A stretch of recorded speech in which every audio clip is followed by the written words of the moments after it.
Okay, so this is me. My name is Alonzo, and it's been a month since I have started to live here in Japan. I moved last month. I moved because I'm studying at a Japanese language school. So I'm on a student visa right now. And I'm walking through the park because I had a pretty good session. What is this? Oh, cool. Anyway, I had a pretty good session of, exercising and just journaling in the park. So chilling, performative male kind of thing. Weird. But anyway, I'm walking back home now, and I thought I'd sort of tell the story of how I came to be here, If you want long story short, it was a guy who wanted to do something with his life, felt stuck, felt behind, and wanted to try something different, or try something that he's always wanted to do, and learn about the thing that has always intrigued him, aka the Japanese language. And yeah, found a way to apply to a language school, then go for it, right? So anyway, this month has just been insane in that I think I've learned more about myself and who I am and my values more than 2 or 3 years of growing up back home. So back home is Australia. I am Australian. My family is Filipino though, so I'm Filipino Australian. And it was fun, man.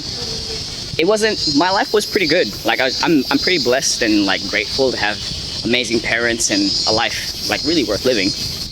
But I don't know, something about it, deep down, I was just okay, I couldn't put my finger on it. It was I never really went anywhere. I didn't really do anything, and I was doing the conventional things, I had a pretty good job, I graduated with a degree, I was living with my parents, but that's okay, I guess. Still a lot of people live with their parents, so it's pretty good. But the fact is, by all metrics, I was doing pretty well for myself. But even that, something just felt off. Was I really living to my potential? This question ravaged the inside of my head. I was just am I doing everything that I can, or more something was missing?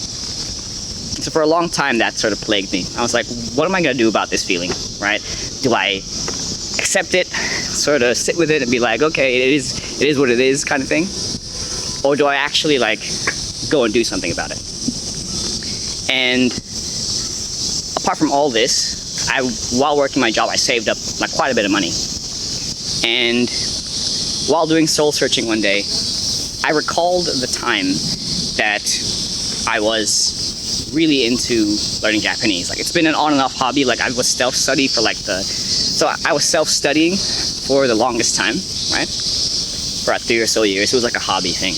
The obsession started actually in primary school. So I remember I was 8 or 9 years old, year 3 or 4, whatever. And then the teacher, my normal teacher says, today class we're going to be doing a Japanese lesson, so please welcome the Japanese teacher. And so this woman wasn't Japanese. I think she was half or something. And she was okay, hey class, we're going to learn about Japanese. And she started writing the language on the board. And I was just whoa, what is that? That is so crazy. But the thing that really got me was the sound of the language. When she started to speak it, I was bro, what is going on? What is that? And my little brain was so enamored by the sound. And so from then you just get hooked on everything. I started learning I learned the 2 main alphabets, hiragana, katakana, all that. Then kanji is just okay, sure. There's Chinese characters in Japanese, sure, whatever. But anyway, so we go, and that's how you get, that's your gateway drug into anime and all the otaku culture, which I was definitely a part of. And it was fun, man. And then when you actually get the chance to go to Japan and go there as a tourist, and it's just magic. Everybody says this, right? Everybody knows that once you have that first sort of taste of Japan, it's just whoa.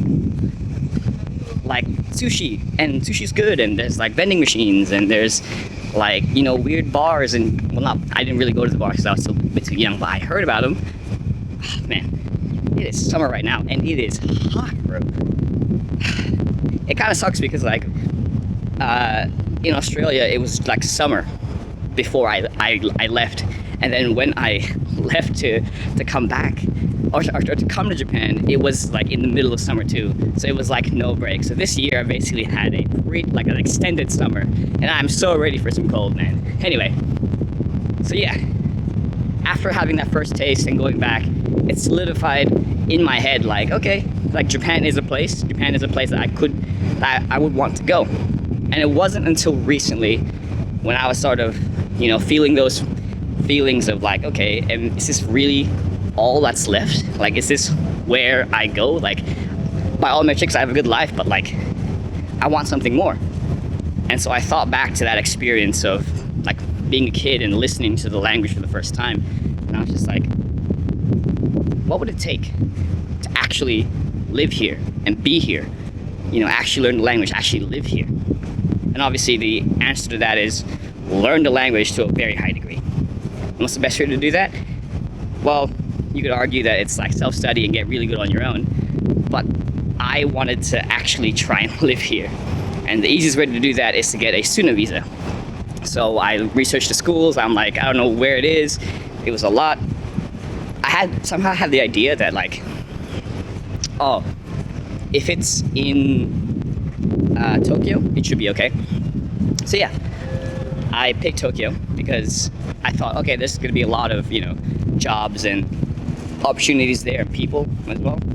Sounds like a bitch, whatever. So I picked Tokyo. Everything is good. I applied directly to the school. People say, oh, go to the third person, like party or whatever it is, but whatever. Just go to the school, email the school, and see what they say. Some schools are good. My school was particularly really good. The person I was dealing with had lots of, things to say and like things to prepare, and they sort of help you out with the visa. So bing bang boom, once the visa's all sorted, I got a little like sticker on my passport that said, hey, you can go to Japan, and you're a student here, and the school says they want you, which is me, to be in the school. So I'm like, all right, cool. So I pack my bags and I go to Japan. And 1 month in, it is crazy, bro. The first day in particular was insane. So the first day, I had a placement test. So a placement test is like the test that you do to like decide what your level is in Japanese, and then that sort of helps them decide like where to actually put you, right? So the way this happened, right, was I had booked my flight like a couple months in advance because it was going to be really cheap, right? Or it was cheaper. But the school didn't like tell me anything about like the schedule yet, right? This is on me, but who cares, right? So before they told me the schedule, after I bought the ticket, so like this is like a couple weeks leading up to the trip, they say, oh, we have a placement test and it's on this day, like Friday the 4th. And I was like, wait, I arrive Friday the 4th. So I email them back and I say, hey, like when's the actual test, bro? Like, because I'm arriving the morning of the placement test. And they do a mini freak out. They go, what? What's good? So the person I'm talking with, they go and like push it past their people, and they said, okay, cool, look, the placement test is at 1 p.m. So if you can get here by that time, you can take the test. So I'm like, all right, cool. Because I arrive at Narita Airport basically at like 8:15. So I have a couple of hours, so it's doable. I can make it, right?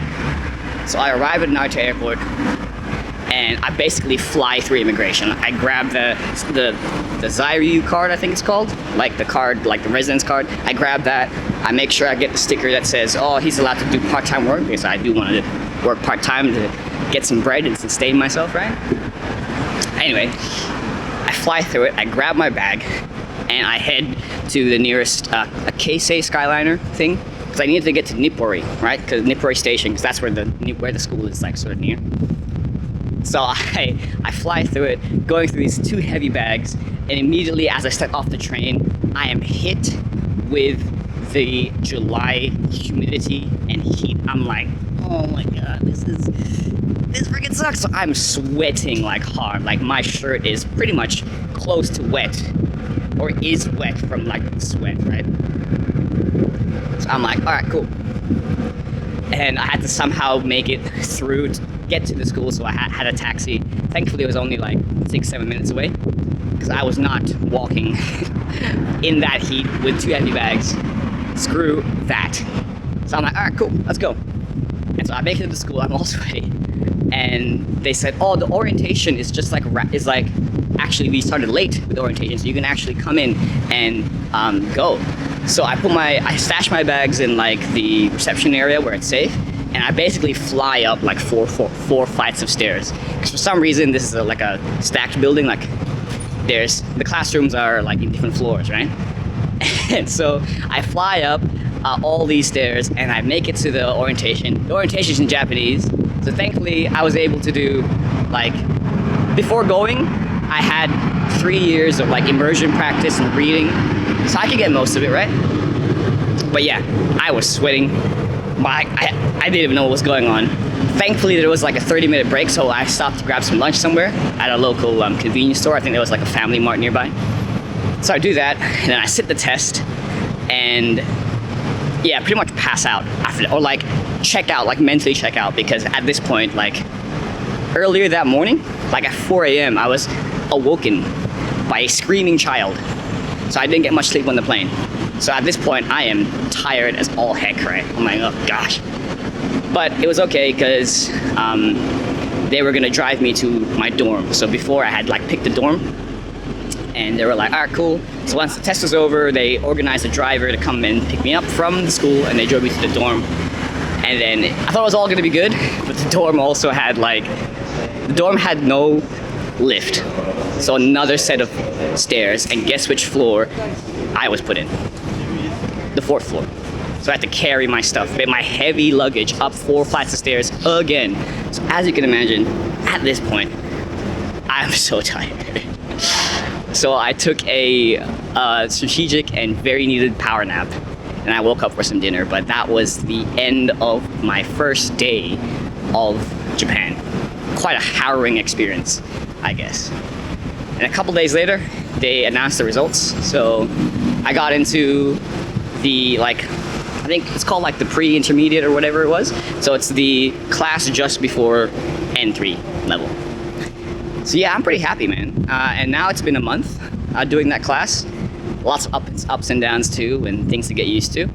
But yeah, I feel more alive / like things are moving. You know, before it felt like I was in this, like stuck in like a mire or like a swamp area. I'm gonna cross the road here. This guy isn't stopping. Yep, this guy's stopping. Alright, cool. So yeah, right. It felt like I wasn't really moving from my spot. Like I was moving, but like it didn't really feel that way, right? And only now, by putting myself in really, really uncomfortable situations, like in situations where I'm forced to speak Japanese, you know, things where what am I saying? This guy tried to sidestep me with his bike, bro. Crazy. Anyway, ever since coming here and putting myself in all those situations where I'm like, okay, I really have to speak Japanese. Also, like, figuring out how to cook for myself again. Because I live in a family that's Filipino, so my mom was just like, okay, she can cook really good Filipino food, so it was really good. But having to do that for myself now, yeah, that was a learning curve. Managing the finances so you don't, spend all your money on ramen and stuff. I think there's a lot more lessons to be had in that, so it's gonna be cool. But yeah, man, crazy. And only now, can I still cross here? Ah, dang it, I can't cross. Okay, but yeah, ever since then, it's just been a month of like lots of discoveries, lots of things going on, like going and making new friends as well, like going out, doing stuff, basically moving the needle, like actually taking action. I think that was one of the reasons why I felt stuck. Man, it is loud here. I don't know if you can hear me or whatever, but it is loud. It's like, Sorry if you can't hear me, but still, because I had convinced myself that everything was okay. Like I don't think I was doing much like action towards the things that I wanted, or not moving much, right? And only now, a month in Japan, while I'm still doing that, or where I'm doing that, it finally feels like the needle is moving in the right direction. So yeah, I have no idea what the next month is gonna be. I'm here for 2 years. I'm still definitely not like at the speaking level yet. You know, like I really want to be. That's how I know I make friends. Because as soon as I learn how to speak Japanese, like watch out Japan. Like it's gonna be so easy. It's gonna be really good. But up until that point, there is a long, hard road for me to walk. Lots of things that are gonna probably irk me and annoy me, and also lots of good things. Like I made new friends, lots of friends with the dorm mates, and some Japanese friends now. So I'm pretty happy. So yeah, a month in, and finally I think my life is starting to move in a really, really cool and interesting direction. So yeah,